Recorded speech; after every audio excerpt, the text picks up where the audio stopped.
Selamat malam, Assalamualaikum warahmatullahi wabarakatuh. Di sini saya akan coba menjelaskan materi bab termokimia yang merupakan bagian dari kimia fisik untuk keperluan TKA seperti itu. Sebenarnya materi ini sudah pernah dipelajari di kelas 11 seharusnya, tapi kalaupun belum ya tidak apa-apa. Nanti akan saya coba jelaskan secara tipis-tipis begitu. Oke, apa itu termokimia? Jadi termokimia itu adalah ilmu kimia yang mempelajari tentang panas reaksi. Jadi kalau kita mereaksikan sesuatu itu pasti menghasilkan panas atau menyerap panas begitu. Nah, panas tersebut itu kemudian diberi nama dengan sebutan entalpi.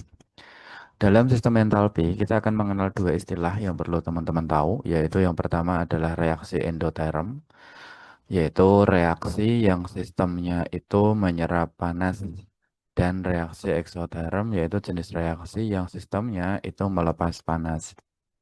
Nah, dalam termokimia itu nanti juga dikenal dengan sistem dan lingkungan ya. Jadi ada istilah sistem dan lingkungan. Kalau endoterm itu sistemnya menyerap panas, artinya panas dari lingkungan itu berpindah menuju sistem begitu. Kalau eksoterm yaitu sistem yang melepas panas, berarti panas dari sistem itu berpindah ke lingkungan. Nah, kaitannya dengan nilai entalpinya, nanti nilai entalpi di sebelah sini ya, perubahan entalpinya untuk reaksi endoterm itu nanti bernilai positif. Sedangkan untuk reaksi eksoterm nanti bernilai negatif. Sekarang kita masuk contoh soal yang ada di buku kalian ya, buat teman-teman yang memiliki kebutuhan untuk belajar kimia, begitu. Di halaman 150, teman-teman. Jadi nomor 24 itu salah satu contohnya. Jadi kita diberikan data, yaitu perhatikan data perubahan entalpi standar berikut. Nah, di situ ada tanda delta HF0 ya. Apa itu delta HF0? Delta HF0 adalah entalpi pembentukan standar suatu senyawa kimia tiap mol. Makanya kalau teman-teman perhatikan itu satuannya adalah kilojoule per mol. Jadi panas yang dihasilkan begitu karena tandanya minus begitu ya tiap satu mol senyawa ini. Nah, kita diminta untuk memberikan tanda kolom centang begitu di bagian benar atau salahnya. Sekarang kita lihat pernyataan pertama ya. Reaksi pembentukan Al2O3 merupakan reaksi endotermis ya. Jadi di situ jelas salah, teman-teman. Kenapa salah? Ya karena dilihat dari nilai perubahan entalpinya itu kan bernilai negatif. Jadi seharusnya eksotermis begitu. Terus pernyataan dua. Nah, di sini pernyataan dua perlu teman-teman perhatikan ya. Saya sudah tuliskan aturannya. Jadi ada dua aturan kunci, bisa dikatakan seperti itu, kalau hubungannya dengan reaksi dan nilai entalpi. Jadi apabila reaksinya dibalik, maka entalpi berubah tanda. Jadi yang awalnya plus jadi min, yang awalnya minus jadi positif, begitu. Terus yang kedua adalah apabila reaksi dibagi dengan X, maka entalpi juga dibagi dengan X, begitu. Ataupun itu juga berlaku untuk perkalian. Ya, karena pembagian kan cuma kebalikan dari perkalian begitu. Sekarang kita perhatikan. Al ditambah 3 per 4 O2 berubah menjadi setengah Al2O3. Nah, di sini teman-teman perlu tahu ya, entalpi pembentukan Al2O3 itu nanti reaksinya adalah, jadi reaksi dari pembentukan Al2O3 itu adalah Al begitu ditambah O2 ya ditambah O2 nanti berubah menjadi, sebentar, tanda panah saya mana, berubah menjadi Al2O3 begitu. Al2O3. Oke, seperti ini. Nah, kalau teman-teman perhatikan, ini kan reaksinya belum setara ya. Yang wajib koefisiennya satu itu adalah yang dibentuk. Jadi yang dibentuk itu kan Al2O3. Ini koefisiennya wajib satu di sebelah sini. Begitu. Tapi yang lainnya nanti menyesuaikan. Karena Al di sebelah kanannya 2, berarti kita kasih tanda 2. Begitu. Terus kemudian karena oksigennya ada 3, berarti 3 per 2. Supaya hasilnya 3. Begitu aturannya ya. Nah, nanti tinggal kalian kasih keterangan begitu. Berapa entalpinya? Entalpinya itu adalah berapa? Sama dengan minus 16 begitu 76. Nah, seperti ini. Nah, sekarang kalau kita lihat pertanyaannya atau pernyataan dua begitu, reaksinya itu adalah setengah dari reaksi entalpi pembentukan. Benar ya? Jadi reaksinya itu adalah setengah darinya. Sehingga nanti nilai entalpi kita itu ya setengah begitu. Jadi nilai entalpi kita yang menjadi setengahnya berarti AL ditambah, kita tulis ulang reaksinya, 3/4 O2 begitu.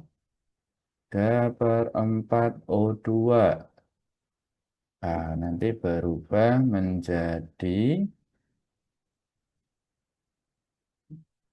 setengah Al2O3 itu nanti delta H-nya ya menjadi setengahnya. Berarti tinggal kita bagi dengan 2. Nah, berapa? Ya silahkan dihitung sendiri.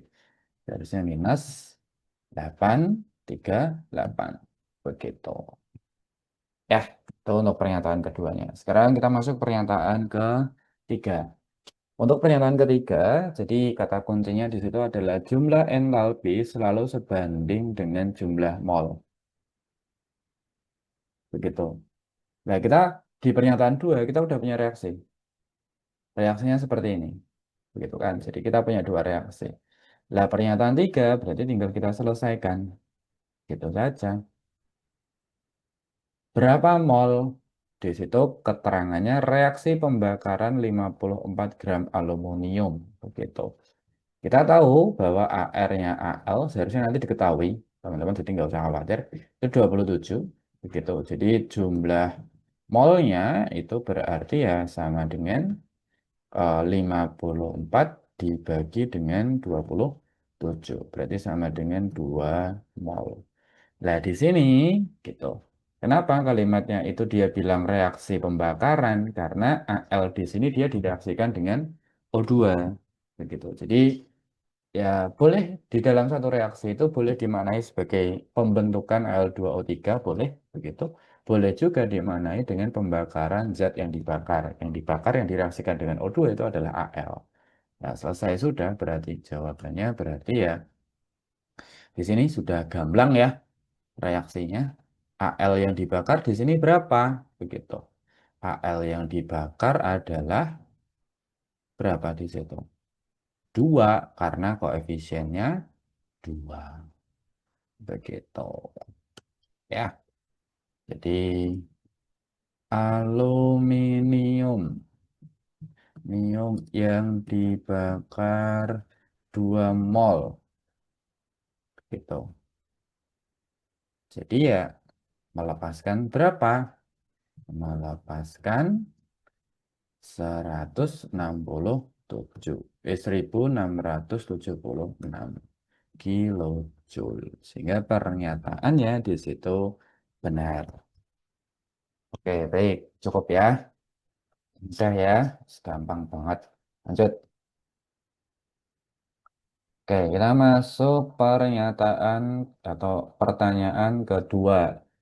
Saya mohon maaf sebelumnya karena kebetulan sudah saya coret-coret begitu. Oke, teman-teman. Untuk reaksi ini, atau untuk soal ini, itu penyelesaiannya sangat mudah sekali. Jadi kita tinggal menyelesaikan atau menyesuaikan dengan reaksi yang ditanyakan. Jadi kita punya reaksi di sini sudah saya tulis ulang ya. Jadi reaksi yang diminta itu adalah 3C ditambah Fe2O3 berubah jadi 2Fe ditambah 3CO gitu. Tugas kita itu cuma menyesuaikan aja. Jadi nggak usah muluk-muluk menyesuaikan dengan aturan yang tadi. Kita sesuaikan apanya? Posisinya dulu. Begitu.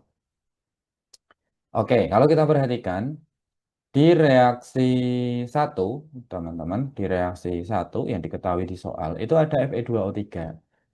Di reaksi yang ditanyakan, kita butuh Fe2O3 di sebelah kiri, padahal kita punya Fe2O3 di sebelah kanan, jumlahnya 2, begitu.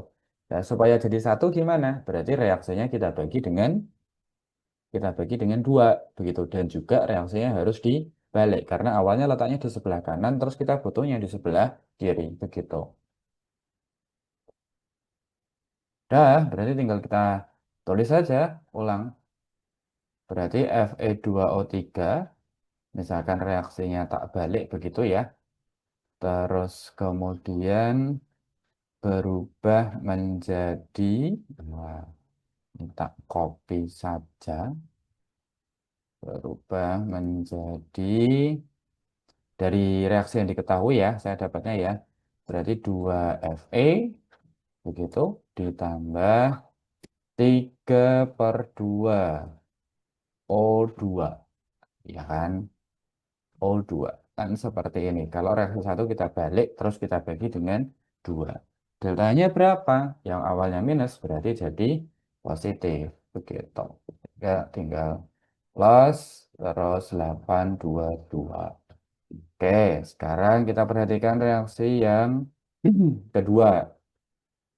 Kita butuh apa? Kita butuh karbon, ya kan? Di reaksi yang ditanyakan. Atau kita lihat CO-nya juga boleh. Kita butuh karbon atau butuh C sebanyak 3. Padahal di soal itu diketahui karbonnya 2. Supaya jadi 3 gimana? Berarti kita kalikan dengan 1,5 atau dengan 3/2. Oke, masuk akal ya. Berarti nanti tinggal kita tulis saja. Berarti 3C begitu ditambah dengan, kalau kita kalikan, nggak perlu dibalik, berarti kita kalikan aja. Ditambah 3/2 O2 begitu ya. Nah, terus kemudian menjadi di sini menjadi begitu. Nah, menjadi apa? Menjadi 3CO. Berarti delta H-nya tetap minus terus menjadi 330 ya. Ini udah tak hitung itu. Dah, itu tinggal dijumlahin aja. Ya kan, kalian bisa nebak plus apa min? Oh plus Pak, berarti A, B, C jelas salah karena kalimatnya melepas. Jadi antara D atau E begitu. E kan tidak mungkin, berarti jawabannya yang D. Berapa? 492. Begitu saja. Seharusnya aman. Ya, ini sangat mudah sekali. Begitu. Oke, sekarang kita lanjut. Sedapatnya ya. Ini halaman 162, nomor 24. Masih membicarakan tentang termokimia. Jadi di situ perhatikan data reaksi berikut. Pertanyaannya itu adalah berdasarkan informasi tersebut, kalor penguraian CS2 adalah. Nah, di sini belum diketahui reaksinya. Jadi tugas kita itu adalah mencari reaksi atau membuat reaksi sendiri. Begitu. Nah, di sini udah tak tulis ya. Kalor penguraian itu apa, Pak? Kalor yang diserap atau yang dilepaskan saat reaksi penguraian terjadi. Jadi, saat reaksi penguraian. Nah, reaksi penguraian itu apa? Reaksi penguraian itu adalah reaksi penguraian zat atau molekul, begitu, atau senyawa, ya, menjadi unsur-unsurnya. Nah, zat yang dimaksud itu koefisiennya harus 1. Jadi, dia cuma kebalikan dari reaksi pembentukan bentuknya begitu dan nilainya juga iya ya nilainya juga iya. Dah sekarang kita selesaikan aja. Udah tak tulis ya. Jadi reaksi penguraian CS2 unsur-unsurnya apa? Penyusunnya ada C sama S. Berarti tinggal CS2 berubah menjadi C ditambah 2S begitu. Dah caranya persis kayak tadi. Jadi tugas kita tinggal menyesuaikan reaksi yang ada aja. Gitu. Jadi di sini CS2. Oke, CS2 di sebelah kiri. Ya kan? Di reaksi satu juga udah ada. Terus berarti 3O2. Begitu. Terus berubah menjadi, atau kalau teman-teman pengen cepat, nggak usah tulis reaksinya. Langsung, oh reaksi satu tetap, reaksi dua dibalik dikali dua. Nah, kayak gitu juga nggak apa-apa. CO2. Begitu. CO2 terus ditambah 2 SO2. Begini berarti. Jadi delta H-nya itu sama dengan karena tetap yang min 1110. Oke. Terus kemudian kita butuh apa lagi? Kita butuh C di sebelah kanan. Lah, reaksinya udah ada itu. Enak, berarti tinggal CO2. Tinggal nulis ulang aja reaksinya. Ditambah, berubah jadi, begitu ya. Berubah jadi C ditambah O2. Oke. Dah, berarti delta H-nya juga masih sama. Berapa itu? Plus 395. Lanjut. Terus kemudian kita butuh 2S di sebelah kanan. S yang diketahui di reaksi soal. Di soal itu S-nya di sebelah kiri jumlahnya 1. Supaya jadi 2 berarti kita kalikan dengan 2. Begitu. Oke. Kita kalikan dengan 2. Berarti ya dibalik ya. Jadinya berarti 2SO2. Karena kita butuh S-nya di sebelah kanan. Begitu. Ditambah. Berubah jadi S ditambah 2S ya, karena kita kalikan 2, sorry. Ditambah 2O2. Oke. Begini. Delta H-nya berarti awalnya minus jadi positif dan jadi 2 kalinya. Ayo, piro berarti 298 berarti 5 plus ya. 586. Begitu. Sudah, berarti tugas kalian itu tinggal hitung berapa itu.